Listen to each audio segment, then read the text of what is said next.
Hello student, welcome to the online class. Good afternoon. My name is Rishabh Tiwari and I am your new physics teacher. Today is my first class of class 12th and my first lecture. So it is like an introductory class.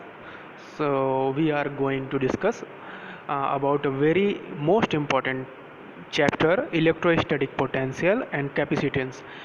Before we start, we should know some important fact which you have read in your previous year class 11th.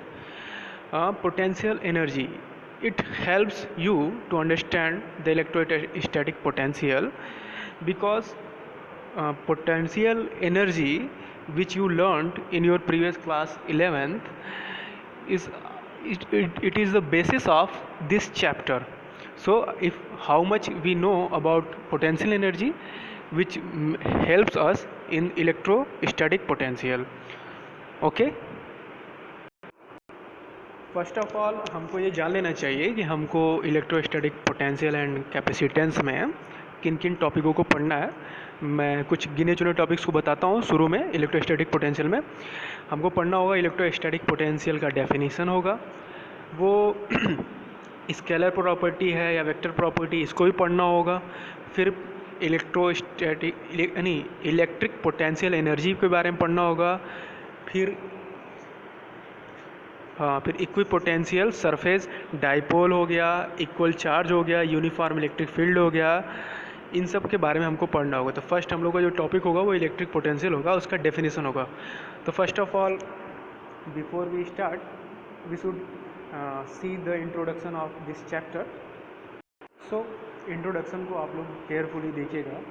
When an external force does work in taking body from a point to another against a force like spring force or gravitational force, that work get stored as potential energy of the body. Okay, मतलब कि जब हम किसी भी object को एक point से दूसरे पॉइंट तक ले जाते हैं फोर्स अप्लाई करके against a force like spring force हो गया, ग्रेविटेशनल फोर्स हो गया, तो जो वर्क होता है दैट वर्क जो मैं हम लोगों ने उस पार्टिकल को या उस ऑब्जेक्ट को वो उस पॉइंट से लेके दूसरे पॉइंट तक ले जाने में जो फोर्स हमने अप्लाई किया, जो हम लोगों ने वर्क किया, वो स्टोर्ड हो जाता है. स्टोर्ड कैसे होता है? Stored as a potential energy of the body.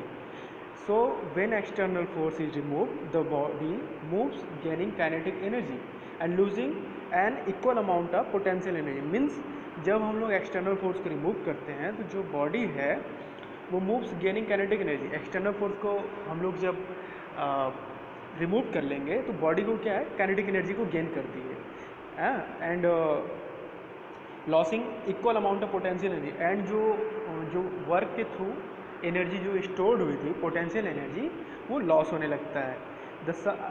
वो लॉस होने लगता है और यही the sum of kinetic and potential energy is thus conserved. It's mean कि जो सम होता है kinetic energy and potential energy जो है वो कंजर्व्ड हो जाता है. इस टाइप के इसी को हम लोग कंजर्वेटिव फोर्स भी कहते हैं.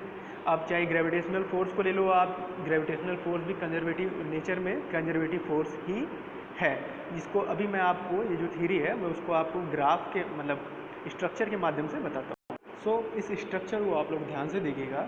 सपोज कोई पॉइंट ए है एंड बी, अकॉर्डिंग जैसा कि हम लोगों ने अभी डेफिनेशन में पढ़ा कि any external force does work in taking a body from point two another against a force like spring and gravitational force.